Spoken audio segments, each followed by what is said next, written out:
রাষ্ট্রের বিভিন্ন বিষয়ে সংস্কার কার্যক্রম এগিয়ে নিতে গঠিত কমিশনগুলোর প্রধানদের সঙ্গে বৈঠক করেছেন প্রধান উপদেষ্টা ডক্টর মোহাম্মদ ইউনূস।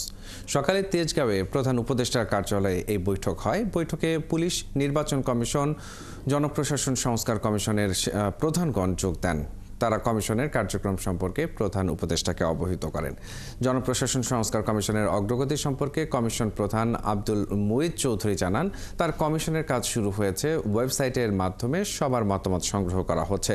কমিশনের সদস্যরা জেলা ও উপজেলা পর্যায়ে সফর করে মতবিনিময় করছেন। সে সঙ্গে প্রশাসনের বিভিন্ন ক্যাডার প্রতিনিধিদের সঙ্গেও মতবিনিময় চলছে।